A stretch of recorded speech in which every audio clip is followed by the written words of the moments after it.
Supreme court pensioner کی وفات کے بعد متعلقہ بیٹی کا پینشن حق بحال۔ سندھ حکومت کا سرکولر امتیازی سلوک اور آرٹیکل 14، 25 اور 27 کی خلاف ورزی ہے۔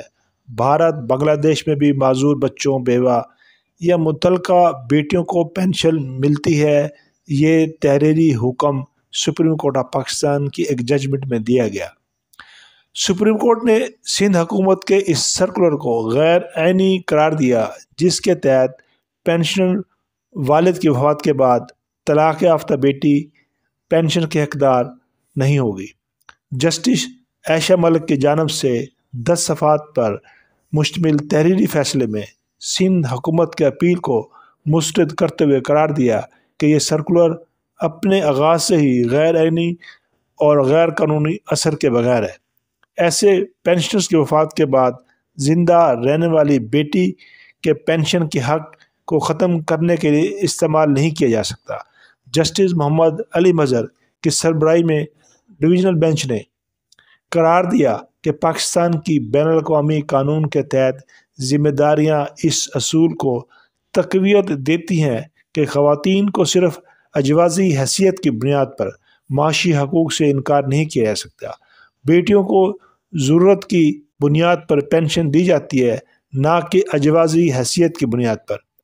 در حقیقت بھارت میں بھی معذور بچوں کو ان کی مالی ضرورت کی بنیاد پر زندگی بھر خاندانی پینشن حاصل کرنے کی اجازت دی گئی ہے۔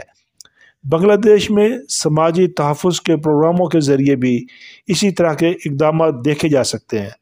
اب وہ بیوہ یا طلاق یافتہ بیٹیوں کے لیے پینشن کی اجازت دیتا ہے، اور بعض اوقات ان پوتوں کے لیے بھی جو پینشن پر منحصر ہوتے ہیں۔ فیصلے میں کہا گیا کہ پینشن کی بروقت ادائیگی صرف ایک انتظامی اقدام ہی نہیں بلکہ عینی ذمہ داری ہے۔